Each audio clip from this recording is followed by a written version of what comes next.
"We're selling the house," my mother announced over Sunday dinner, her voice cutting through the comfortable chatter like a knife through warm butter.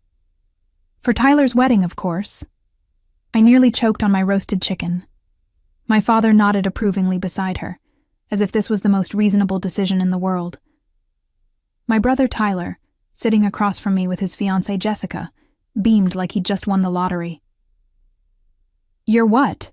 I managed, setting down my fork with shaking hands. "The Morrison family estate," my mother continued, dabbing her lips with her napkin. "Tyler and Jessica deserve a fairy tale wedding, and we want to give them the best start possible. The house should cover the cost beautifully." My name is Rooney Thompson. I'm 35 years old, and I work as a senior marketing coordinator for Brightvale Mining in Birmingham, Alabama. I've spent my entire adult life building a stable career while watching my parents bend over backward for my younger brother. But this was beyond anything I could have imagined. "Where will you live?" I asked, though I had a sinking feeling I already knew the answer. My father cleared his throat. "Well, we figured we could stay with you temporarily, just until we find something suitable." "Temporarily," I repeated, the word tasting bitter in my mouth. Tyler leaned forward eagerly. "Rooney, you should see the venue Jessica found. It's this incredible mansion with gardens and a ballroom. The whole thing will be like a movie." Jessica nodded enthusiastically, her engagement ring catching the light. "We're thinking 200 guests, maybe more. Live orchestra, professional photographers, the works." I stared at them, processing the magnitude of what they were asking. My parents had raised me in that house. Every childhood memory I had was tied to those walls, that garden, the creaky stairs I'd climbed thousands of times. "How much are we talking about?" I asked quietly. "The wedding will cost around $80,000, my mother said proudly. "Nothing but the best for our Tyler. $80,000 for one day." Meanwhile, I'd been living in a modest 2-bedroom apartment for years, saving every penny I could because I knew that someday I might need to help my parents in their old age. I just never imagined they'd sell their security for a party. "And you've already decided this?" I asked. "Of course," my father said. "Family comes first, Rooney. You understand that." I smiled and nodded, but inside, a cold realization was settling in. They hadn't asked for my opinion. They'd simply assumed I'd go along with their plan, just like I always had. But this time felt different. This time, I sensed something shifting inside me.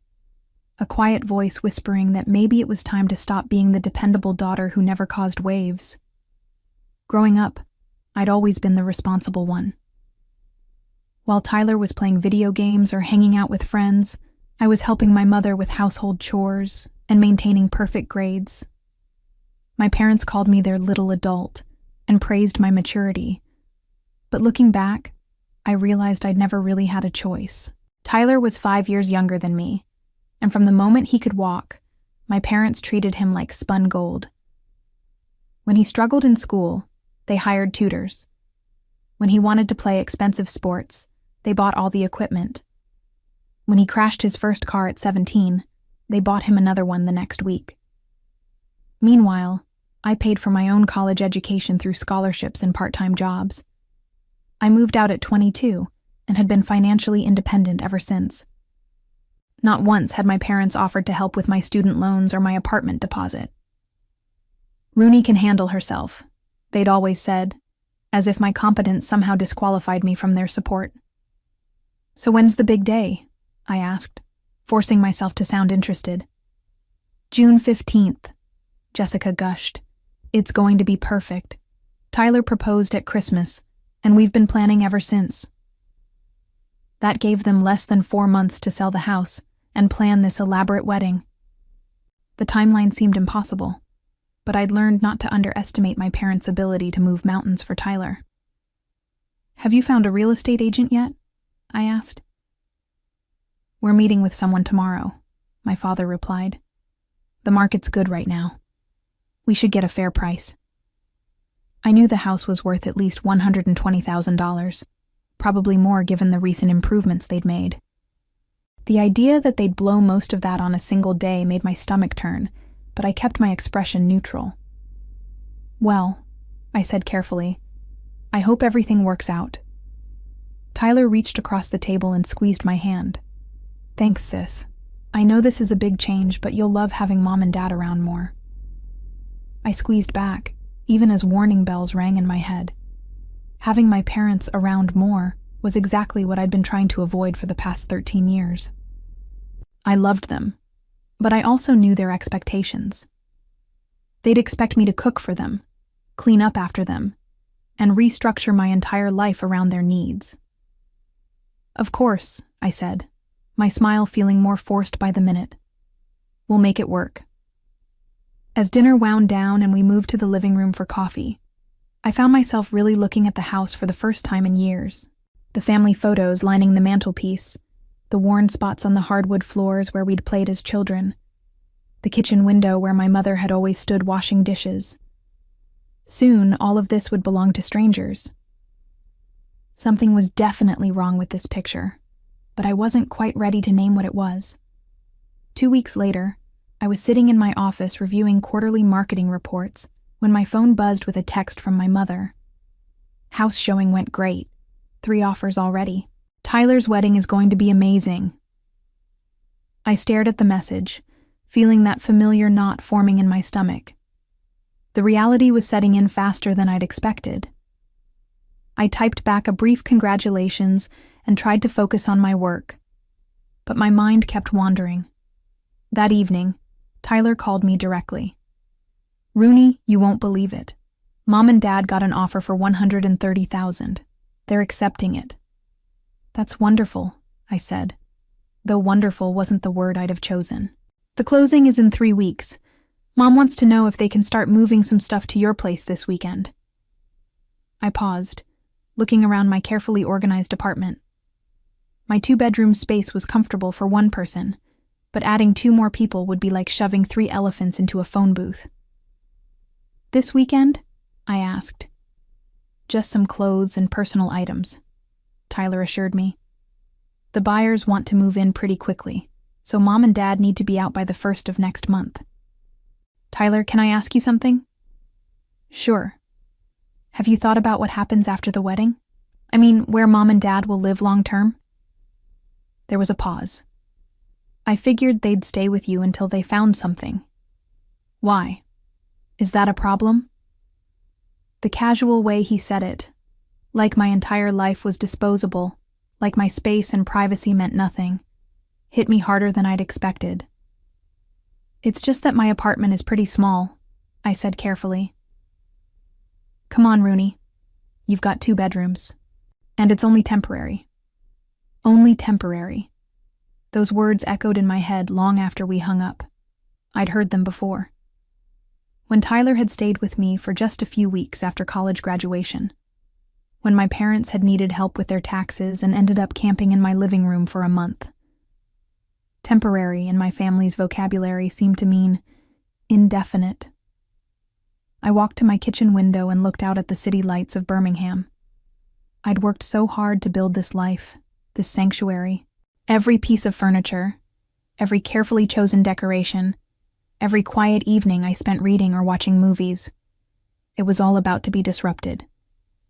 But it was more than just the inconvenience. It was the assumption that I'd just go along with it, that my life was somehow less important than Tyler's dreams. They'd sell their house for his wedding and expect me to pick up the pieces afterward. That night, I lay in bed staring at the ceiling, and for the first time in my life, I felt something I'd never allowed myself to feel before. Anger. Real, deep, burning anger at the unfairness of it all. I'd been the good daughter for 35 years. Maybe it was time to try something different, but I wasn't ready to act on that anger just yet. Instead, I smiled and began to plan. The following Saturday morning, my doorbell rang at 8 a.m. sharp. I opened it to find my parents standing there with enough suitcases and boxes to outfit a small army. "Surprise!" my mother chirped, pushing past me with an armload of hanging clothes. We thought we'd get an early start. My father followed with a stack of boxes labeled kitchen essentials, bedroom items, and important papers. Behind them, Tyler was unloading even more boxes from his truck. "I thought you said just some clothes and personal items," I said, watching in horror as they began colonizing my living space. "Well, we got a little carried away," my mother admitted, hanging her clothes in my coat closet. "But this is so exciting. It'll be like old times." I highly doubted that. Old times hadn't involved sharing a bathroom with my parents or having my mother rearrange my kitchen because she didn't approve of my organizational system. Within 2 hours, my apartment was unrecognizable. My mother had taken over the kitchen, reorganizing my cabinets and declaring that my coffee maker was inadequate for 3 adults. My father had claimed my home office as his temporary command center, spreading his paperwork across my desk and connecting his ancient computer to my internet. "Where am I supposed to work?" I asked, staring at my displaced laptop. "You can use the kitchen table," my mother suggested cheerfully. "It'll be cozier." Cozier wasn't the word I'd use. By noon, I felt like a stranger in my own home. My parents had settled in with the confidence of people who'd never doubted their welcome. "Tyler's picking out his tuxedo this afternoon," my mother announced over lunch. "Jessica's dress cost $3,000. Can you imagine? But she looks like a princess in it." $3,000 for a dress she'd wear once. I calculated quickly. That was half of what I paid in rent for an entire year. "Speaking of money," my father said, "we might need to borrow a little from you to cover some of the wedding expenses, just until everything sells." I nearly choked on my sandwich. "Borrow money? I thought the house sale was covering everything." "It is, mostly," my mother said quickly. "But there are some extra costs we hadn't planned for. The flowers alone are running $1,500 more than we expected." "How much do you need?" I asked, though I was already dreading the answer. "Maybe 5,000, my father said, as if it were pocket change. "Tyler's bachelor party is going to be in Las Vegas, and we want to help with that too." $5,000 for a bachelor party. I felt the blood rushing to my face. "And of course, we'll pay you back as soon as the house closes," my mother added. "The house already sold," I pointed out. "You said you accepted an offer." My parents exchanged a look I couldn't quite read. "Well, there's been a small complication," my father admitted. "The buyers want to renegotiate the price, something about the inspection." "What kind of complication?" "They found some issues with the foundation and the roof. Nothing major, but they want us to lower the price by $20,000. $20,000. Suddenly the math wasn't working anymore. If they'd planned to spend $80,000 on the wedding, and the house sold for only $110,000 instead of $130,000, where would they live afterward? "Are you still planning to take the offer?" I asked. "We have to," my mother said. "Tyler's already put deposits down on everything. The wedding is in 3 months." I looked around my crowded apartment, understanding dawning on me like a cold sunrise. This wasn't temporary. They'd burned their bridges and expected me to be their safety net, not just for a few weeks, but indefinitely.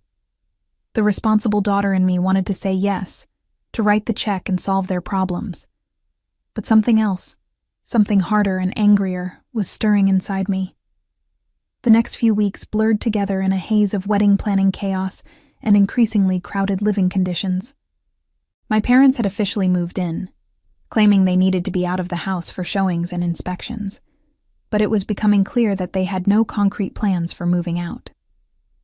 Every morning, I woke up to find my mother reorganizing something else in my apartment. She'd rearranged my bathroom cabinet, declaring my skincare routine too complicated, and had started cooking elaborate meals that left my kitchen looking like a disaster zone. My father had commandeered my coffee table as his secondary workspace, spreading wedding vendor contracts and budget spreadsheets across every available surface. The $5,000 they'd asked to borrow had somehow become $7,000, then $10,000, as more unexpected expenses kept cropping up. "The caterer needs a deposit by tomorrow," my mother announced one Tuesday evening as I tried to eat my dinner in peace. "It's only another $3,000. Only," I repeated, setting down my fork. "Tyler's so stressed about everything," she continued, oblivious to my tone. "This wedding needs to be perfect. He's our only son, and Jessica's family has such high standards." That was news to me. Every time I'd met Jessica's parents, they seemed like perfectly reasonable middle-class people. They weren't the ones demanding an $80,000 wedding. "What about after the wedding?" I asked. "Have you looked at any apartments?" My parents exchanged another one of those looks. "Well, we thought we might stay here a little longer," my father said carefully. "The wedding expenses have eaten into our down payment fund." "How much longer?" "Maybe 6 months, just until we get back on our feet." 6 months. I felt something inside me snap. "Dad, my lease renewal is coming up next month. If you're staying 6 months, I need to know so I can plan accordingly." "Oh, don't worry about that," my mother said brightly. "We can help with the rent increase. Consider it our contribution." They had no idea that I'd been planning to move to a bigger place after my lease was up. I'd been saving for a house down payment of my own, dreaming of a little place with a garden and enough space for a proper home office. Those dreams were evaporating as quickly as my savings account. That weekend, Tyler stopped by to show off his wedding rings. He seemed oblivious to the tension in the apartment, chattering excitedly about the bachelor party plans and the honeymoon in Italy that my parents were also helping to fund. "Rooney, you're the best for letting Mom and Dad stay here," he said, giving me a hug. "I know it's cramped, but think of all the memories you're making." Memories. That was one way to put it. After he left, I found myself standing in my bedroom, the only space in the apartment that still felt remotely mine, and making a decision I'd been avoiding for weeks. I pulled out my laptop and started researching. Property management companies, rental agreements, tenant rights. I spent hours reading about legal protections for leaseholders and the process for adding unauthorized occupants to rental agreements. What I discovered was illuminating. My parents had been living in my apartment for over a month without being on the lease.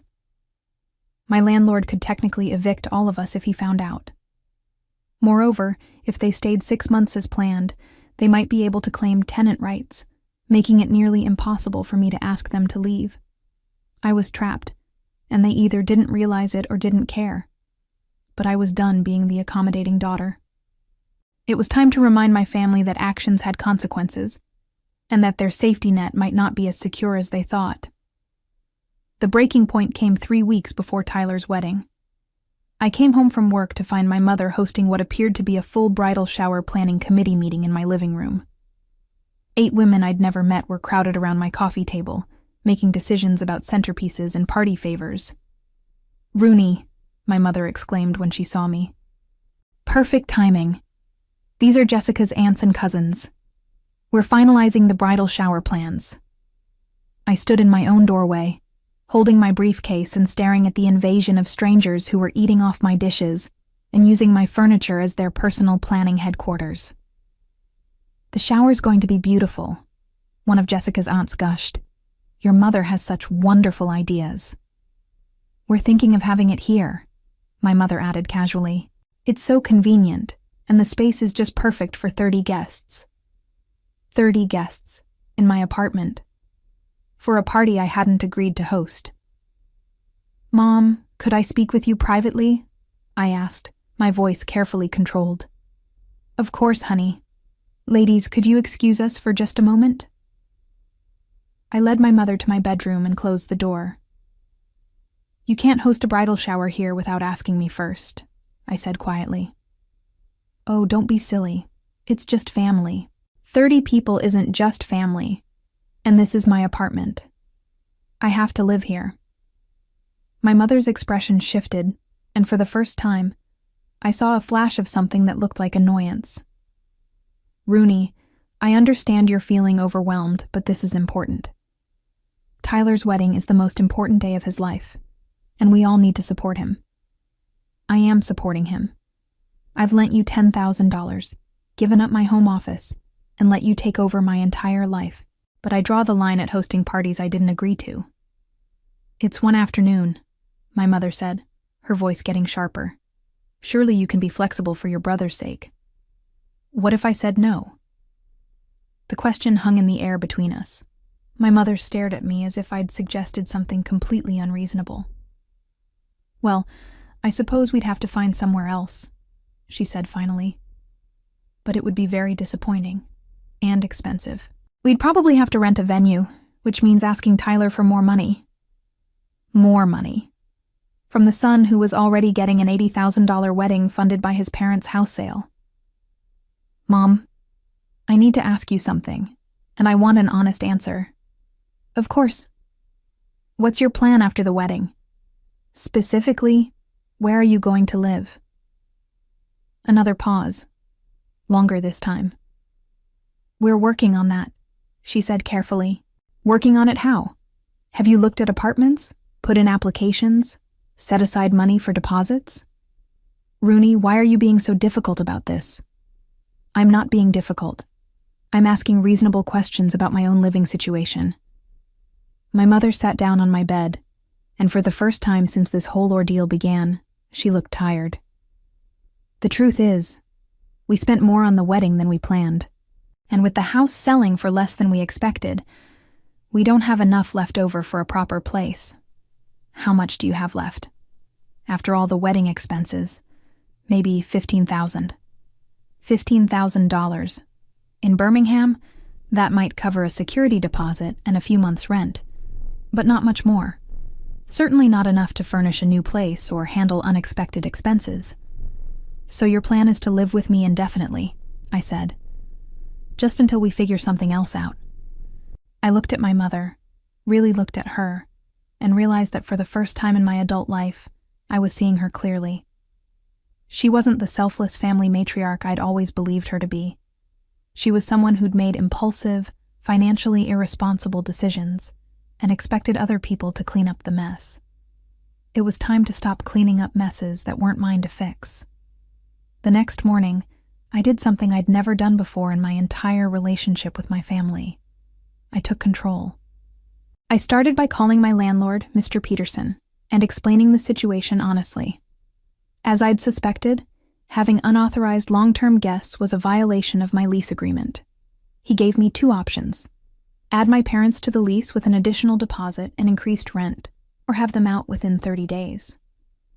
I'll need them out, I told him. Next, I called the bank and put a freeze on any further withdrawals from my savings account. I'd already lent my parents $10,000, but I wasn't going to be their unlimited ATM anymore. Then I made the hardest call of all.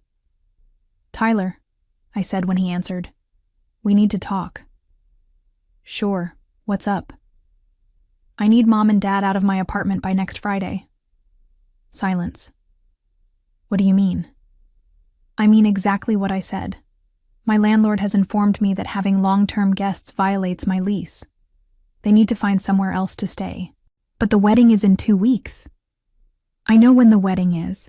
That doesn't change my lease agreement. Rooney, you can't do this. Where are they supposed to go? I took a deep breath.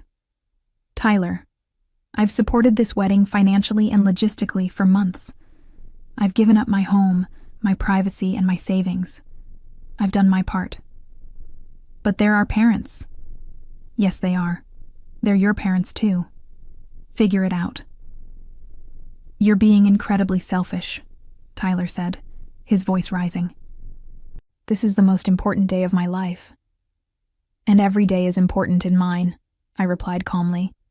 I won't be guilted into giving up my entire life for your wedding anymore. I hung up before he could respond. My hands were shaking, but I felt something I hadn't felt in months: relief. The reaction was swift and predictable. Within an hour, my phone was buzzing with angry calls and texts from my parents, Tyler, and even Jessica. My mother showed up at my office that afternoon, tears streaming down her face. "How could you do this to us?" she demanded. "We're family." "Family doesn't mean I have to sacrifice everything for everyone else's choices," I replied quietly. "What are we supposed to do? We have nowhere to go." I reached into my desk drawer and pulled out a folder I'd prepared that morning. Inside were printouts of available rental apartments in Birmingham, along with contact information for temporary housing services and extended stay hotels. "Here," I said, handing her the folder. "I've done some research. There are several options that would work within your budget." She stared at the papers, as if they were written in a foreign language. "Rooney, we can't afford any of these, not with the wedding expenses." "Then maybe the wedding expenses need to be reconsidered." The words hung in the air between us. For the first time in this entire ordeal, I'd said what we were both thinking, that maybe an $80,000 wedding wasn't worth making the entire family financially unstable. "You want us to cancel Tyler's wedding?" my mother asked, her voice barely a whisper. "I want you to make adult decisions about your finances and stop expecting me to fix the consequences," I said firmly. "You chose to sell your house for this wedding. You chose to spend beyond your means. Those were your choices, not mine." My mother looked at me as if she was seeing me for the first time. "I don't know who you've become," she said finally. "I've become someone who values herself enough to set boundaries," I replied. "It's long overdue." She left without another word, and I knew the real battle was just beginning. The following week was a whirlwind of family drama that I watched unfold from a safe distance. Tyler called me daily, alternating between anger and pleading. Jessica's parents, apparently sensing the financial instability, began asking pointed questions about the wedding budget. My parents, faced with the reality of finding new housing with limited funds, finally started making practical decisions. They found a small furnished apartment in a less expensive part of town, using most of their remaining savings for the deposit and first month's rent. The bridal shower was moved to Jessica's aunt's house. Several wedding expenses were cut, including the live orchestra and the elaborate flower arrangements. Tyler was furious, but he had a choice: scale back the wedding or find another family member willing to bankroll his dreams. Since I was the only one with both the means and the previous willingness to help, and I was no longer playing that role, reality set in quickly. The most telling moment came when my father called me 3 days before the wedding. "Rooney," he said, his voice weary, "I owe you an apology." "For what specifically?" "For taking advantage of your generosity, for assuming you'd always be there to fix our mistakes, for not respecting your space and your life." I was quiet for a moment, processing words I'd never expected to hear from him. "Thank you," I said finally. "That means a lot." "The wedding is still happening," he continued. "It'll be smaller, simpler, but it'll be nice. And we'll manage on our own afterward." "I'm glad to hear that. Are you still coming?" I'd been wondering about that myself. Part of me wanted to skip it entirely, to make a statement about how their treatment had affected me. But another part of me, the part that still loved my brother despite everything, wanted to be there for his actual moment of happiness. "Yes," I said. "I'll be there." The wedding day arrived with typical June weather in Birmingham, hot and humid with afternoon thunderstorms threatened. The venue was still beautiful, just smaller than originally planned. Tyler looked handsome in his tuxedo, and Jessica was radiant in her $3,000 dress. During the ceremony, I found myself thinking about family and sacrifice, and the difference between supporting people you love and enabling their poor decisions. I'd spent so many years believing that love meant saying yes to everything, that boundaries were selfish. But watching Tyler and Jessica exchange vows, seeing my parents sitting together in the front row of their more modest venue, I realized that sometimes the most loving thing you can do is force people to face reality. After the reception, Tyler found me by the parking lot. "Rooney," he said, looking sheepish. "I owe you an apology, too." "What for?" "For taking you for granted. For assuming your life was less important than mine. for never considering what all of this cost you. I hugged my little brother, feeling some of the tension between us finally ease. I love you, Tyler. I always will. But I won't be your family's unlimited safety net anymore. I understand, he said. And I respect that. As I drove home that evening to my quiet, organized apartment, my space, my sanctuary, my life reclaimed, I felt something I hadn't experienced in months. Peace. My parents found their footing in their new apartment and learned to live within their actual means. Tyler and Jessica settled into married life with a more realistic understanding of finances and family boundaries. And I kept my savings, my space, and most importantly, my self-respect. The next month, I put in an offer on a small house with a garden and a proper home office. It was time to start building the life I'd always wanted, instead of the one everyone else expected me to live. Looking back on my revenge journey, I realized it wasn't really about punishing my family. It was about reclaiming my power and teaching them that love doesn't mean unlimited sacrifice. Sometimes the kindest thing you can do is let people face the consequences of their choices, even when those people are the ones you love most.